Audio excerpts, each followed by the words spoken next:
Honorables députés et sénateurs, vous avez un rôle à jouer pour aider à corriger les excès du passé.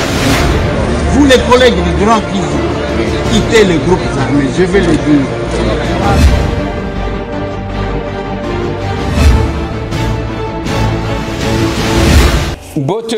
Bote lisusu bandeko nanga bino bandeko oyangai masolona député to komi lelo mardi 29 mars 2022 to kobeta masolo retour ya Léopard après le match kuna na Maroc masolo na député bandeko nangai eza ya lobby mercredi 30 mars 2022 deux ministres à l'Assemblée nationale Daniel Asselo, VPM ya intérieur, aya koloba makambu ya ingérence au bazwa kizeye na makambu ya ba province. D'abord, à travers une question orale avec débat, Yami Balé, ministre ya économie, akoya lobby. To fingami pendant plus de 2 semaines, parce que to jeu musala nabiso. Souka akoya lobby. Azo kana ko défier peuple congolais, azo kana ko défier ba députés nationaux. Alobi, ye mutuazana ba contact. Na kopesa bino quelques détails, ya makambo ko salim. Avant que naitse labino, c'est que le peuple pense pour caméra na biso ba lukaki na ba wins. Masolona de pité bande konangai eza dossier ya chanzo toza na territoire ya Ruchuru na Nord Kivu esika wapi boyokaki que ba M23 ba sekwi une armée rwandaise. Félicitations à nos vaillants combattants parce qu'ils ont neutralisé 2 Rwandais, un adjudant et un militaire de rang. Tout est connu. Et quelle est la stratégie? Nakanisi, Tobeta Masolo, Ana Mwambanguma. Je commence par dossier, il y a Chanzo, na territoire ya Ruchuru. Lobi tomoni batu te bino makambo ezali ko préoccupé bino kaka makambo ya nini batu bazo kufa na est l'insécurité de l'est ne vous préoccupe pas bande konangai. On n'est plus au moment de trop parler na ba réseaux sociaux. Le chef de l'État Félix Antoine Tshisekedi Tshilombo fait sa part. C'est un civil ndenge na lobaka na bino. Il a trouvé cette situation là. Yaliboso a décrété état de siège au ezalaki difficile à être décrété par un militaire. De deux, à Salitou aux humains basoda na ye a tindiki bango na front la garde républicaine. Bazo bunda na minito. Ndenge boyebi M23 za na revendication mon côté à côté ko pesa parce que ese mi kufela ba musu ba M23 ba ya awa ba occupa ba poste ba musu ba vanda ba sala même ba parti politique na bango. Le M23 est sécuit, soutenu par l'armée rwandaise. En cas d'agression extérieure et que vous restez en train d'insulter le chef de l'État awa, ça prouve à suffisance qu'on n'aime pas le Congo, on n'aime pas son peuple. Ozo sala makambu na yo pona kaka batu bacha yoka. Je vous ai toujours dit une chose. Hier, c'était Kabila qui était là. Aujourd'hui, c'est Félix Antoine Tshisekedi. Avant-hier, c'était Mzee. Mukolokuna, c'était Maréchal Mobutu. Otomoni bandeko bakendaki Maroc, bakekuna na tombe kokanga ba photo. Après, avant Mobutu, c'était Kasavubu. Joseph Kasavubu est passé. Le Congo est resté. Il a fait sa part. Joseph Désiré Mobutu est passé. Le Congo est resté. Il a fait sa part. Mzee Laurent Désiré Kabila vient. Il est passé. Le Congo est resté. Il a fait sa part. Joseph Kabila Yé. Il est passé. Il a fait sa part. Aujourd'hui, c'est Félix Antoine Tshisekedi Tshilombo. Lobito éviter ce qui est causé à la nani. Mais chaque fois, bande konangai, kotia na mutu que ce qui mutu a commis président de la République, mboka to kinelie mboka etikali aye, c'est se tromper. Je vous ai montré le patriotisme yaba ukrainien. Quelle que soit la force et la puissance, il y a Poutine. Tomoni Batombongo, ancien sportif. On a vu un ancien boxeur. Misusu babala ni simakobala na lati sokoto baki. Et ils se sont engagés la patrie ou la mort. Yabiso et Soukaka na ba réseaux sociaux kofingan. Même quand le Rwanda nous agresse et que bakandi ba preuve, on n'encourage pas les militaires. Vous ne savez pas combien de militaires qui sont tombés là-bas parce que bango bazaba spécialiste à Koboma et baye kozwa chanzo bazui mboka mibale et l'armée congolaise, les FARDC va capturer Mibale. On ne sait même pas l'encourager, il faut te finir mon konjamboka. Dans certaines questions, il faut tobo sanaka les appartenances politiques et les sentiments antipathiques au à travers les individus. On connaît un patriote devant Makambondingwa. J'ai félicité les gens. Stade de Martyrs et Tondakala. Parce que tout le monde, toute tendance confondue, derrière les léopards. Bapola, Balonga, Bissonion so Simanabang. J'ai vu une vidéo, il y a Moutoumou qui a salé erreur, dans le stade, ceux qui se trompé, tant que Maroc a marqué, il y a ce pelindenge batombola qui est. C'est le même patriotisme qui devrait nous animer quand nous sommes agressés. Ça m'étonne que Batoazo Seka, nous pensons que nous faisons mal au chef de l'État et Makambounaye, ainsi de suite. Mais ce n'est pas possible, mon Dieu. Et ceux qui cherchent à Kokambambo, et ceux qui cherchent à devenir, je ne sais pas, Nani, après Félix Antoine Tshisekedi Tshilombo. Dès lors que Bozola qui sabolingwambo kate, bino kozala bato liboso ya kote kaya. Un politicien comme ça qui se réjouit pendant que les Rwandais sont venus tuer chez nous. Avec preuve, les militaires n'ont maîtrisé et on ne sait même pas se révolter. Moussala Nabino kofinga na ba réseaux sociaux. Mais ce n'est pas possible, mon Dieu. Ce n'est pas possible. Chacun écrit son nom dans les livres de ce pays. Moutounion sozo koma kombo. Omonyo so bozo sala ba bazo longola bilamba. Eza kombo bazo kom. Tokoyeba ke bango ba longola bilamba trop. Ba fingisa ba famille na bango.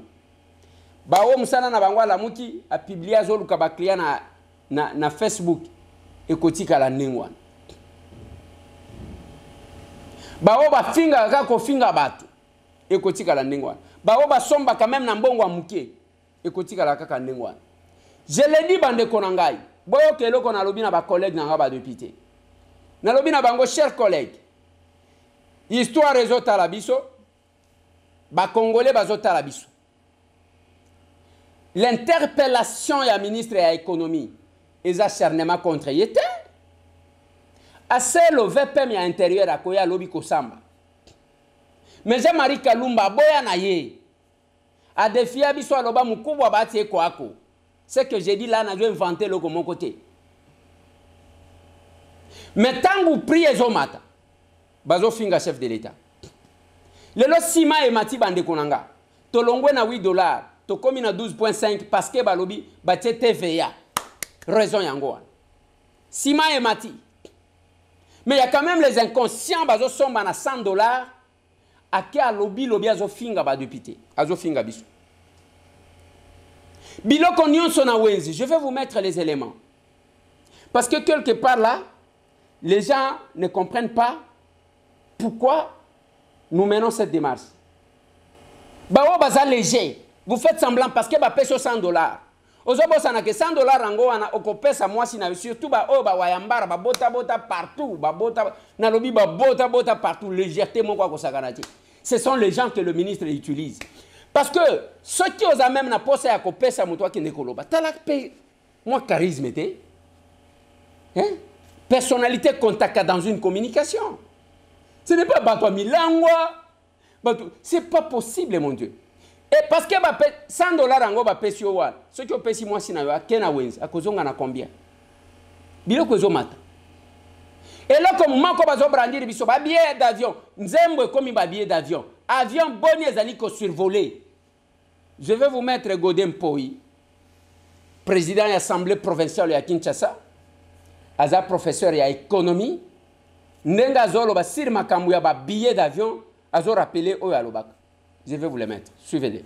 Je suis à la fois malheureux et heureux. Pourquoi? Parce qu'aujourd'hui, ce que nous avons prévu est arrivé. Et heureux parce que la science l'emporte finalement sur l'émotion. Ce que les gens doivent savoir, c'est que les ratés économiques existent dans ce pays depuis 1960. Vous savez, la zarianisation a échoué. Nous avons une TVA mal conçue, très mal appliquée. Boukangalonzo, aujourd'hui, les billets d'avion. Donc, nous devons maintenant avoir un conseil d'analyse économique dans ce pays pour éviter ce genre de choses. Et nous avons crié sur les toits pour faire voir que la mesure était inappropriée, mais nous n'avons pas été suivis. Et là, je ne suis pas content parce que les faits me donnent raison, mais je suis mécontent parce que c'est en fait l'économie qui va en prendre écho. Donc on n'aurait pas dû baisser les prix des billets d'avion. Je te l'avais dit que je ne voyais pas comment un pays qui a une superficie de 2 345 000 km², qui n'avait que des compagnies aériennes, j'avais déconseillé cette mesure. Et même quand on est allé prendre les avions en leasing, le leasing n'a son sens que lorsque la filière est rentable. Mais ici, vous fixez d'autorité le prix des billets d'avion. Quelle est cette compagnie mondiale qui va accepter de fonctionner dans un tel environnement? En fait, ça c'est déjà derrière nous. Maintenant, il faut que nous puissions voir l'avenir avec beaucoup de sérénité. Nous pouvons maintenant avoir un conseil d'analyse économique qui peut étudier tous ces cas comme ça se passe en France et aux États-Unis. Et ce conseil d'analyse n'est pas à confondre avec les conseils économiques et sociaux. Ce sont des choses différentes. Je crois que c'est par là que se passera le salut de notre pays. Voilà.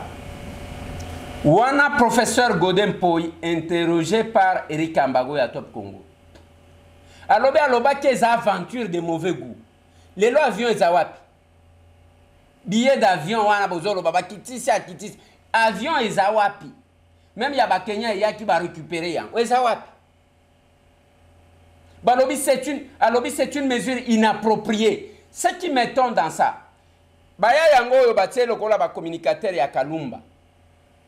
Bango kaka nde bazala ke pa Godin Poy. Biloko wana Godin Poy azoloba ezokota awo ezobima kuna.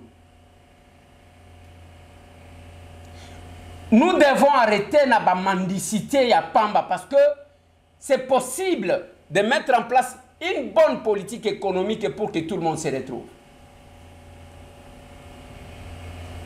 Biso, Tomesana, Moutouako le Canaïe a inventé Makamou. La vérité finit par triompher. Quand même, c'est une maladie. Na Moutou Moutou.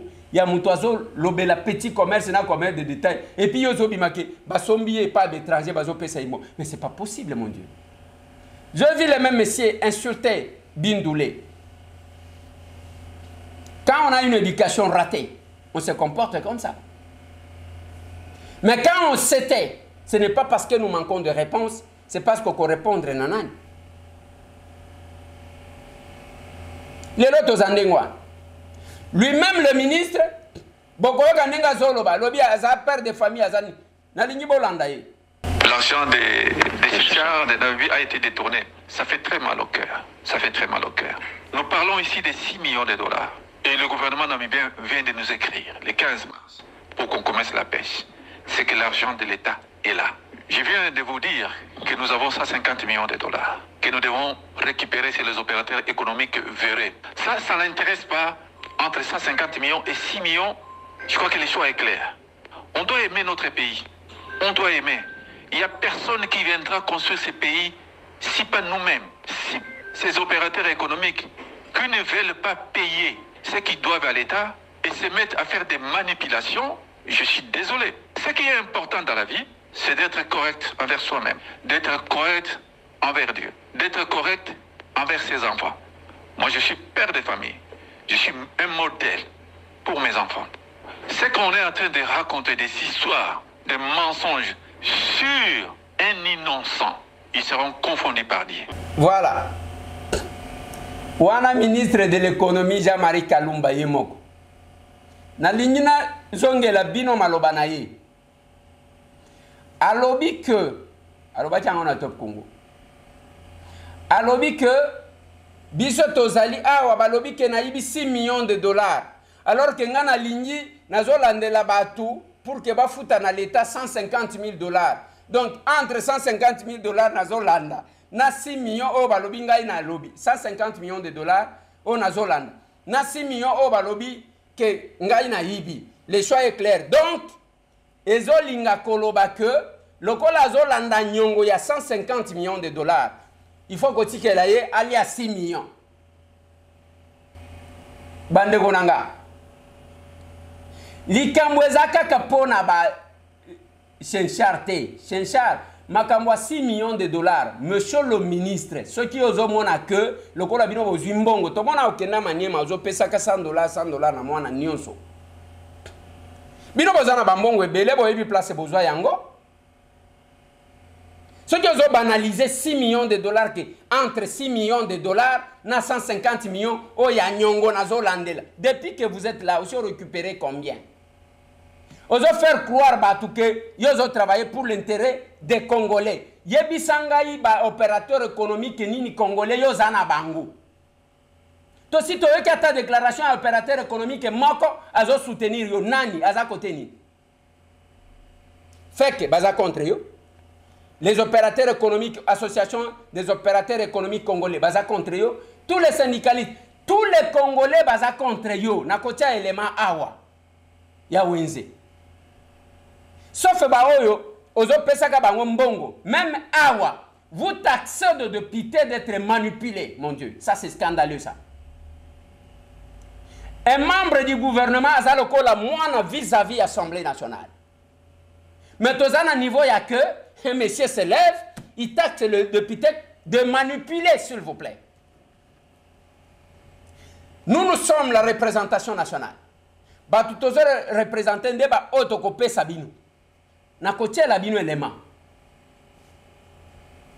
Toye baba nani ya sérieux ba oba tekaka, ba oba sombaka, ba opérateur économique, ba oba zo soutenir.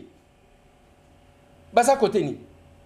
À part ba obazolo ba sous l'ivresse ya $100, $200. Au copé ça va $100, $100. Papa, aucun manière on l'a qui sabi so vraiment comment on peut ça gambongo lati bras cassé. Bras cassé aux opé ça bon. Et aujourd'hui, vous voulez vous appuyer sur la tribu pour nous composer bat. C'est compliqué. C'est compliqué. Vous voulez vous appuyer sur la tribu pour nous composer bat. Aux alliés sous ministre national, au commis ministre tribal, c'est scandaleux ça. Et j'ai même entendu les intellectuels que moi je respecte intervenir dans ces débats. C'est pas possible, mon Dieu. Les lobes de pité, tellement que le ministre, bazana standing de vie à collègue, le député n'ont plus de valeur. On nous demande d'interpeller Sima et Mati, il n'y a pas de raison valable. Sima pezaka crise à Ukraine, ndem te Mati si Sima. Biloko nyon se zo mata awa, kaka Ukraine ndem te Mati si. Biloko bandi komata depuis quand? Et qui est dans la poche des expatriés? Bendien nyon so ya ba supermarché, nana za na poche na bango. Et quand on construit ça, les Congolais bazo koya. Congolais nini na tout ni na télévision. Les Congolais nini basi bazu mbongo depuis que vous êtes là. Parce que c'est vous qui êtes le patron de l'économie nationale.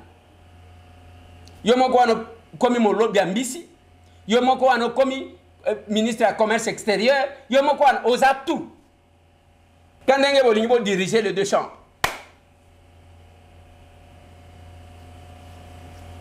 C'est quand même scandaleux bande konanga. Je manque les mots. Depuis lobby contact. Bayeko contacté, ndenge toki ba information. Quelques collègues, balobi mo, ezana eloko structure moko bengi CPCE. Ezana ministère ya économie. Comme ça bo sauver ngai na kozwela bino, mutu atindi 3 personnes nazo bango na musala. Bande konanga. Admettons qu'il a convaincre 100 députés. Aujourd'hui 100 députés multipliés par 3.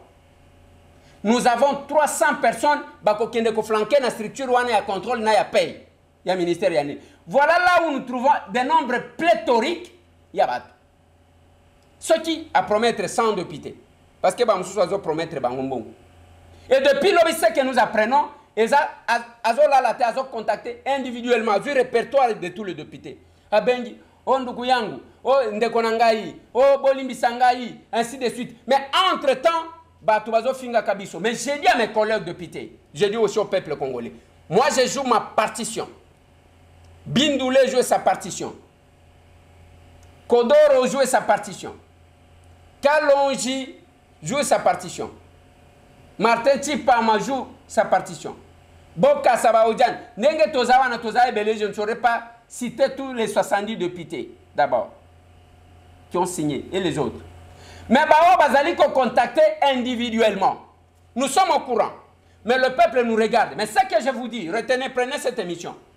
Ce qui va sauver, si par la force il y a Mbongo, il y a corruption, va sauver le ministre et que notre peuple reste en souffrance. Ce que je sais que l'IGF va nous ridiculiser parce qu'il a récupéré. J'apprends qu'il y a déjà les dossiers. L'inspection générale, il y a finance. Et l'IGF a combattu. Mais le monde verra que M. Tambo, ils ont joué leur rôle. Ils peuvent envoyer les petits Bakolo Batongo midi pourquoi. M. Tambo restera là. Ngai na lobby, mutoye abimisi. Tango azotinda bango. La qui sa preuve ya que les era sala tena yoka ki balobi na yoka. Mais donnez le preuve monsieur. Donnez le preuve. Biso tozo reprocher ni na ministre de l'économie incapable d'appliquer la vision du chef de l'État. Yakosa la ba congolais ba millionnaire. C'est le premier élément. Ceux qui vont éviter, répondez-nous là-bas. Botika ko divaguer, botika ko kosa. Bolobi bino bozana vision un chef de l'État. C'est vous qui avez le monopole. Ok, totike bino chef de l'État. Chef de l'État là qui n'a pas congolais qui a kosa la bango ba millionnaire. Quelle est la politique économique que Kalumba Jean-Marie a mis en place pour que les Congolais soient mis sur? Zéro. De deux. Tous ont reproché incapacité à stabiliser le prix. Produit nini o ezana prix à malamu parce que dollar est matité. Mais tous ont mon biloko ezomata. Dollar est matité. Biloko ezomata. Ezomata ndenge nini? Jean-Marie Kalumba incapable de répondre à cette question-là. C'est moi le tozaji ko soma en combien? Na dollar ezalaki na tonini, les dollars ezana tonini, tokomi ko soma en combien? Même ciment, o ezana 3 dollars na Angola, biso tokomi na 12 $.5. Jean-Marie Kalumba incapable de répondre à ça, à part que s'agiter. Nenge bozo kawan. Onzambe, je suis père de famille. Qui n'est pas père de famille? Boni ko sakana na batu boyko. Qui n'est pas père de famille? Ceux qui ont banana yo, je suis père de famille, je suis modèle. Modèle yal kamuni. Parce que banana yo bazoli a bien. Bazo me la bien, je suis père de famille et je suis modèle. Modèle, il y en a. Modèle, il y en a. Il y a incompatibilité criante entre la vision du chef de l'État et M. Kalumba Jean-Marie. Ça, c'est clair. L'objet a démontré. Si la majorité de nos collègues, Bakorobake, non, Tolingi to sauveillé. Oui. Tokobima ridicule. Mais sachez que l'IGF viendra, il va s'en accaparer. Peuple congolais, Kobete Limabou. Ça, vous devez mettre ça dans votre tête. Tolobi makambo ya Thompson, okenda ko somba mbisi na mai, même batwatini, alobi, le soi-disant journaliste, mais bango bazoloba. Mais tokenda jikoloba mbisi, maintenant, okenda jikoloba mbisi, wanoza journaliste, toza, nani. Ok. Ok, ko somba, bokomi ministère ya pêche élevage, boké koloba mbisi. Sony. Vous savez que quand quelqu'un est dans les faux, même la cohérence de la réflexion pose problème. Pose problème. La cohérence pour que au comment toka. Donc vous allez sentir qu'il y a un problème là. Ok oui. Mbisi ango keko somba soki combien? Incapable à cause. Awa ba signer mbangu contrat avec Mundele moko ya bateau pour que même la bisolobi que voilà j'ai signé le contrat avec tout ça. Toi si toyebi, nous allons anticiper ça. On va anticiper au collage du sabatouté. Si au nom de l'union sacrée bakoloba union sacrée comme ilokola et FCC bakoluka ko sauver ce qui n'engeni. Eh bien le peuple congolais va constater. Mais sachez-le, la vision du chef de l'État c'est le peuple d'abord. Le peuple souffre. Le peuple souffre. Bah oh bazo somba batia makelele. J'ai dit au général Silvano Kasongo ce matin je l'ai appelé. Je cherche à entrer en contact avec le général Tignam. Côté il s'agit que ce qui botte ordre té. Biso tozaba élu de Kinshasa. Ba électeur na biso bakoya na biso. Oui. tokoya na bango ba élu ya solo ya Kinshasa ngolo moko akolela wana. Vous avez vu na télébino vidéo moko lobby quelqu'un a bengi bato na bar. Nous sommes pendant le mois de la femme. A sombeli ba maman moi bière moko ye moko mis sous rouge. Non voilà, il faut boire 500 na 7 heures à vendre.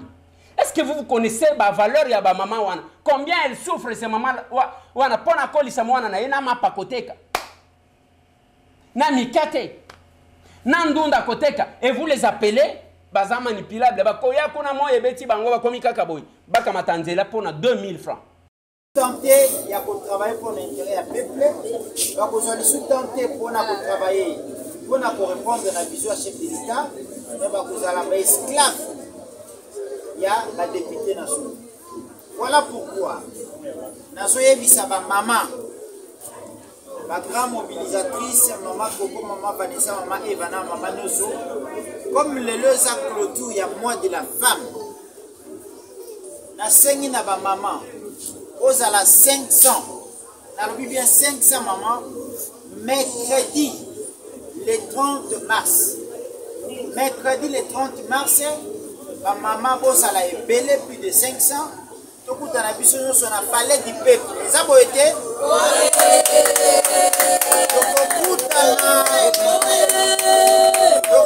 On a parlé du peuple. On a soutenir le ministre de la Union sacrée, Excellence Jean-Marie Kalumba Yuma. Mercredi le 30 mars. Le lo est samedi, lundi, mardi, mercredi parce que je viens à l'objet. Les gens ont frappété. Et on te dit qu'on a 3 jours. Dimanche, lundi, mardi. Mercredi à partir de 7 h du matin. Pas moins de 500 mamans, Basala, Iboso. Il y a palais du peuple, donc on va y parler du peuple. Quand on a député au Balingi, avec sa vision de chef de l'État, non, non et non. Et puis Tolingi maintient, il y a unité. Tolingi maintient, il y a poste de ministre Jean-Marie Kalumba. Et puis Tozan a besoin de soutenir le chef de l'État. Na kosukisa na semi na bino matondi mingi ba maman. Rendez-vous est prévu mercredi le 30 mars na palais du peuple.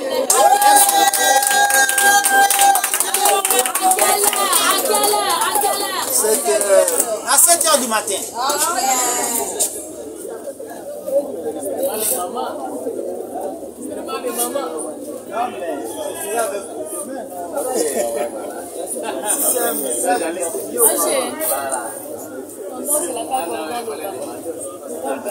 Bande Konanga, je le répète encore, ceux qui ont contact individuel que ce monsieur est en train de prendre, d'abord à promettre à lobby, et nous sommes la représentation nationale, nous vous représentons, nous jouons notre partition. Il n'y a pas d'acharnement. Même si Kalumba ko il ngande mtu nako remplacer nga mtu nako remplacer kaka président na ye le président Bati Lukwebo ndem to akozwa mtu na ye a remplacer place wana parce que ça fait autant d'années ministère ango na bango kaka ndem to bakambaka ya eza monsieur Tambwete. Mais ce que j'ai dit, je ne peux pas rester calme ba électeur na biso biloko ezo mata ba to bazo zangelo kwa kolia likolo ya un individu Moutoumoko, qui vit dans l'incompatibilité avec la vision du chef de l'État. Nous jouons notre partition et quand nous crions, tout le monde nous entend. Tout le monde nous entend. On est bien là. On peut bien rester. Il n'y a que Naya Awa Babenganga Ipe, Ndekwe Lezer Yakao, Bapesingaman Mouke, Nazui Natie na poche na lisi Yangaban. J'ai dit, ce n'est pas ce que nous sommes allés faire là-bas. Jusqu'à ce que le mandat de M. Tambou va se terminer. Vous n'entendrez pas. Même la cabine preuve que M. Tambou a dit qu'on soit $1 chez moi, c'est faux. Nanimba Ganabanti chambre à ministre. Même dans les étrangers. Papa, appliquer petit commerce et un commerce de détail. Chef de l'État, l'obia pour ça, les Congolais, les millionnaires. Pour les Congolais, les comme les millionnaires. Oh, c'est-à-dire, nous avons besoin la terre, papa, répondre. Vous taxez les députés d'être manipulés par les opérateurs économiques. Mais le chef de l'État promet à ces gens-là de devenir appliquer les lois de notre pays. On a quitté 5 avions. Combien d'avions qui volent encore? Quelles sont les réalisations que vous allez nous présenter? Les réalisations que le ministre là a représenté à l'Obapen à peuple congolais parce que ça sera en direct. Pour nous convaincre les bateaux. Je ne sais pas. Na lignito zo ba maman na wezi. Na ba papa. Biloko ezomata makasi. Dollar ebouge te, dollar emati te, mais biloko ezomata kaka. Ba supermarché ekomi tina cité. Tala mama wana zoloba, mama lobiti na bambala emati. Mama, voilà. 70 000. La minute normalement c'est parce qu'elle va la 140 000. Voilà.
Est-ce que Congolais mon croisé là bangayo?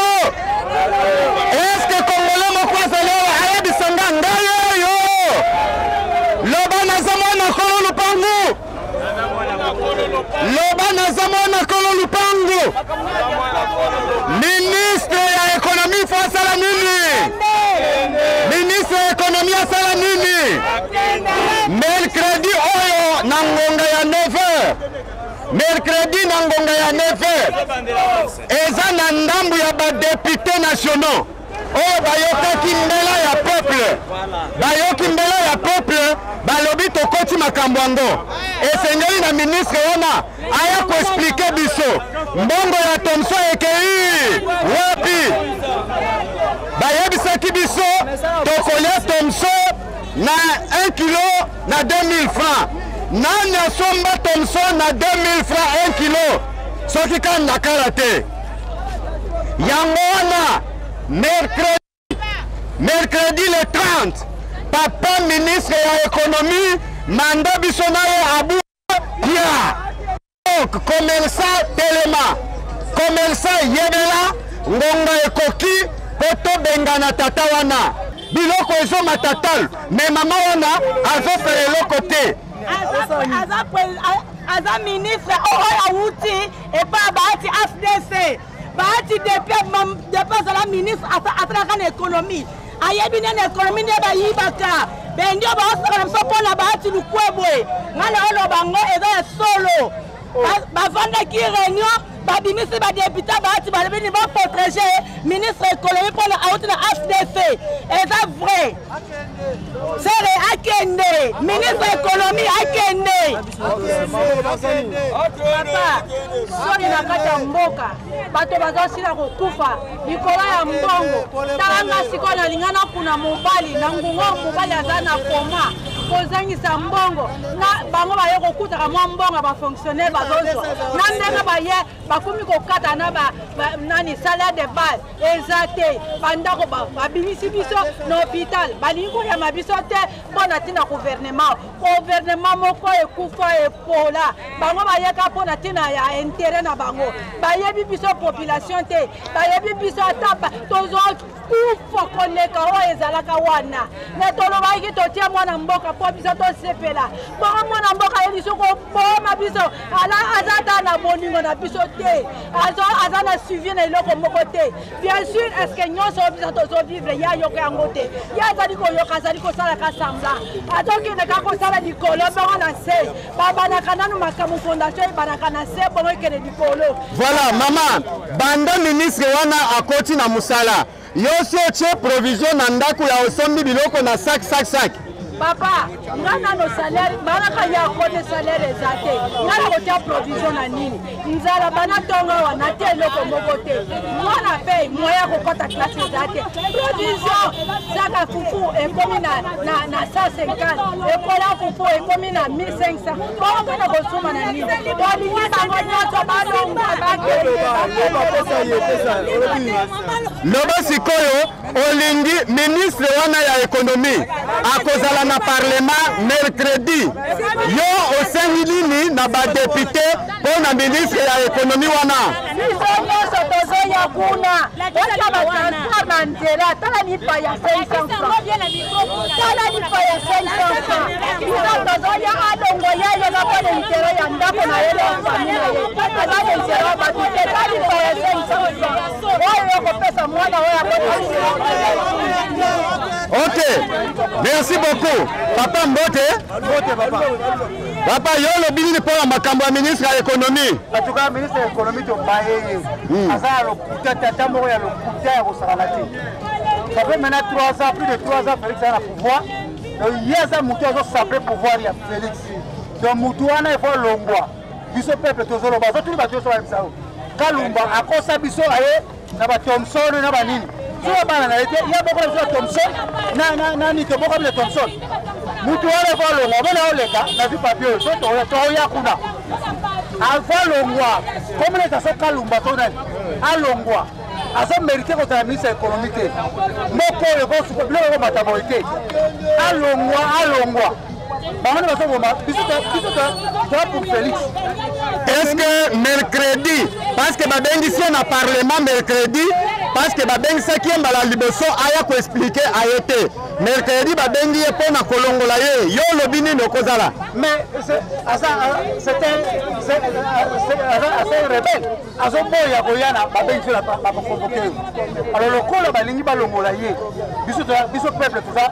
OK, d'accord, faut longwa. Azana niveau ya kosimba économie en bokati. Devant longwa kende. Voilà pour ça na épisode.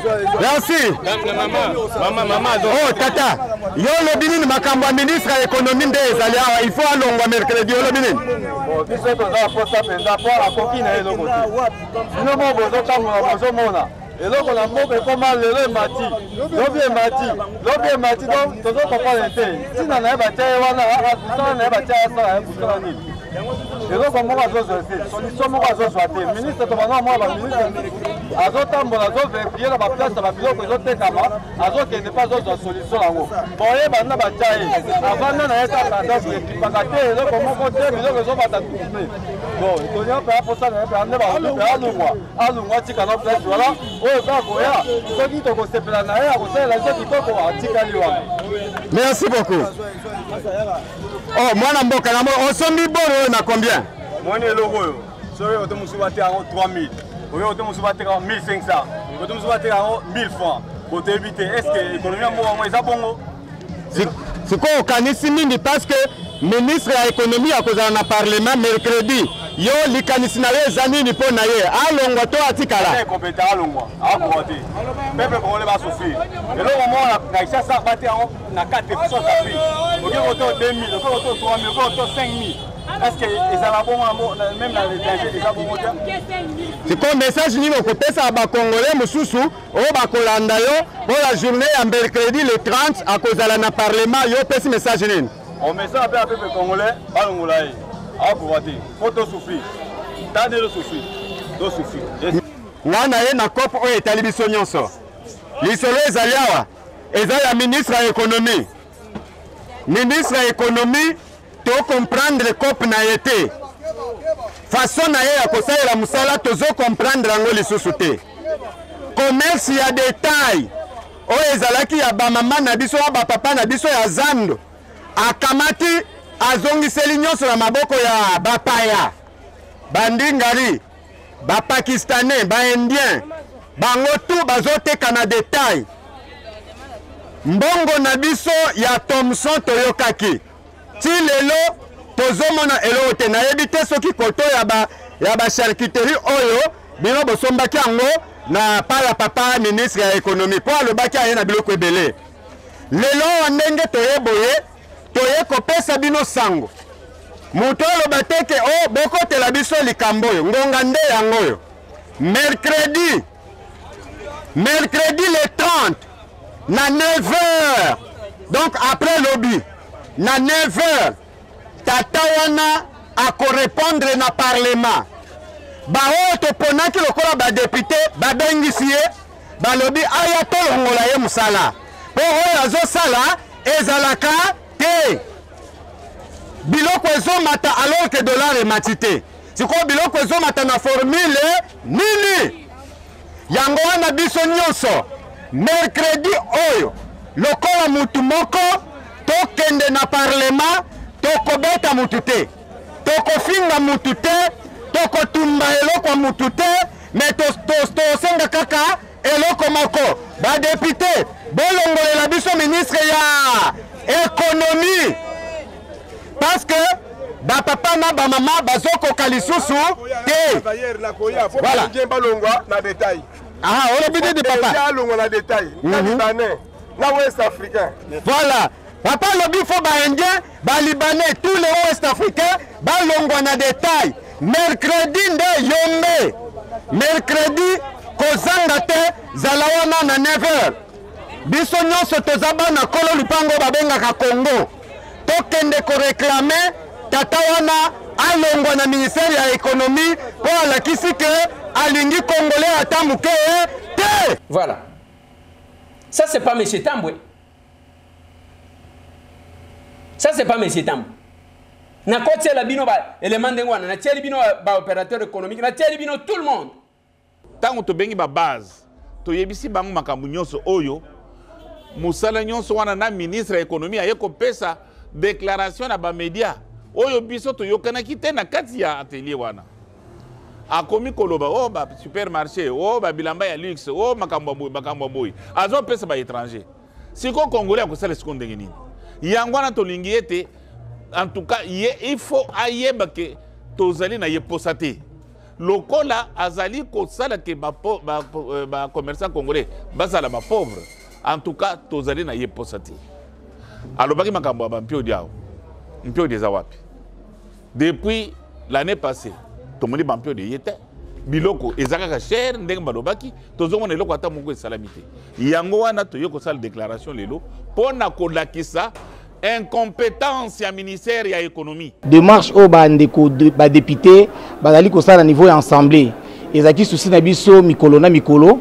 parce que to regrettaki que basala ki interpellation na ndeko Eliezer pour que ministre de l'économie aya ko répondre pourquoi jusqu'à lelo ba congolais bazali ko koma ba millionnaire te mais ministre ya économie a dévié ki interpellation wana ayi ko organiser atelier na atelier oyo moko organiser ki parmi les résolutions où il y a personne qui a été wana azape na mesure ya ko respecter en côté alors le quoi to ko landa démarche on a des prêts le quoi to yo ki ba élu du peuple na sitting to sala ki le 15 mars na rentrée parlementaire ba s'approprier na sujet wana ba sali maintenant motion de censure contre ministre de l'économie de ko soutenir ba honorable député oyo ba signer ba ke tozali na bango ensemble tozali ko soutenir bango na démarche wana ba kene na otite na suka parce que tokoki ko comprendre te mokonza mboka alobaki et que akosala ba congolais ba millionnaire na kekena na ye auti déjà ko utiliser 3 ans tozomona ba congolais oyo ba komi ba millionnaire te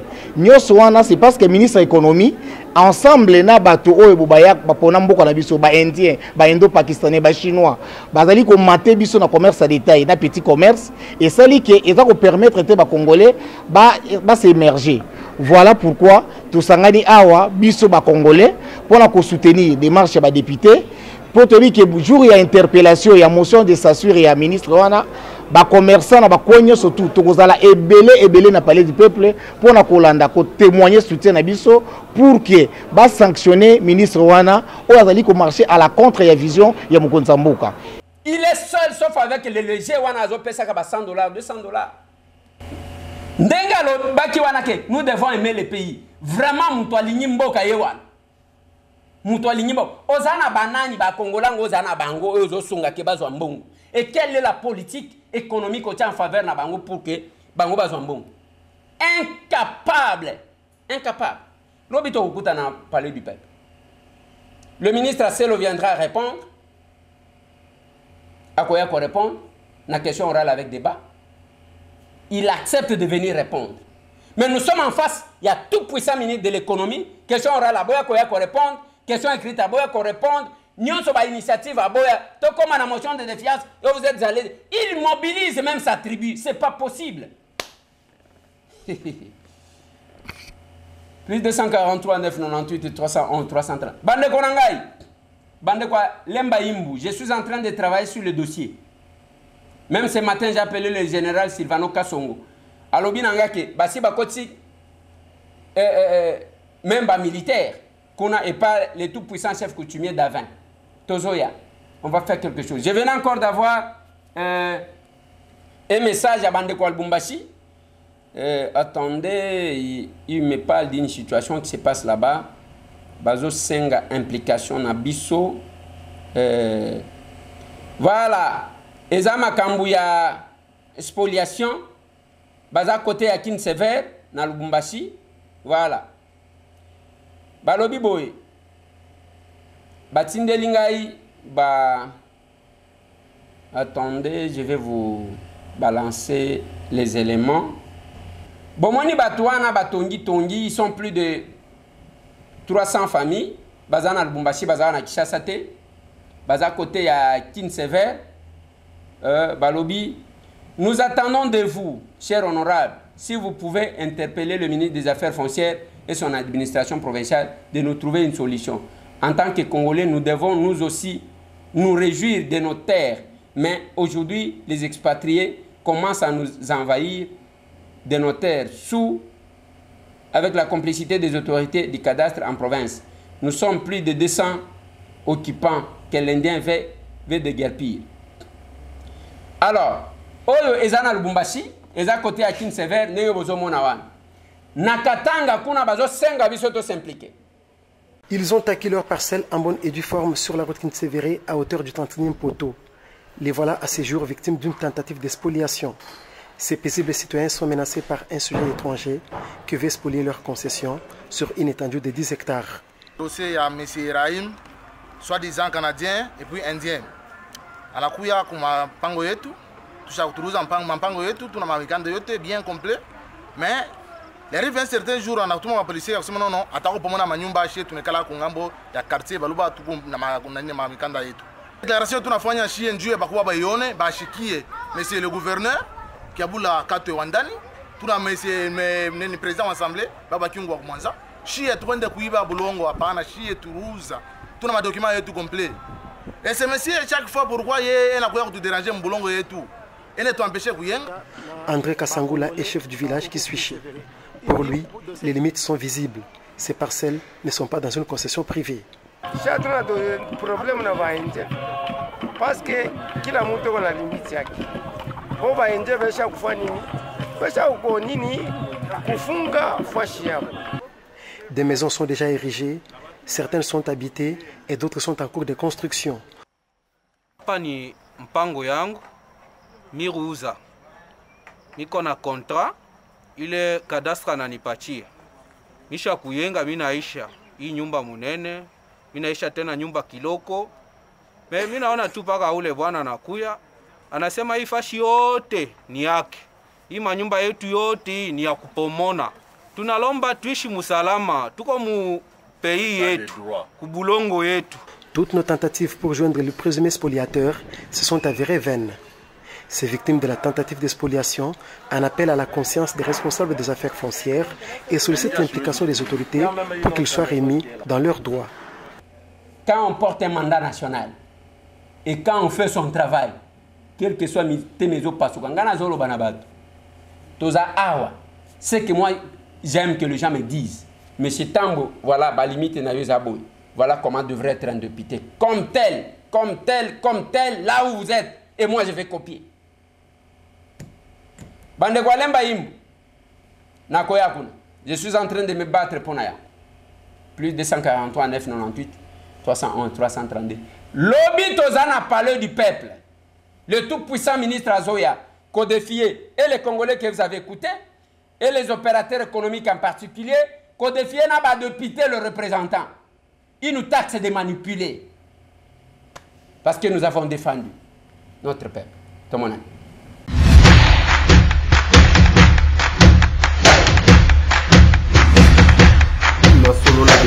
Honorables députés et sénateurs, vous avez un rôle à jouer pour aider à corriger les excès du passé. Vous les collègues du Grand qui quittez les groupes armés, je vais le dire.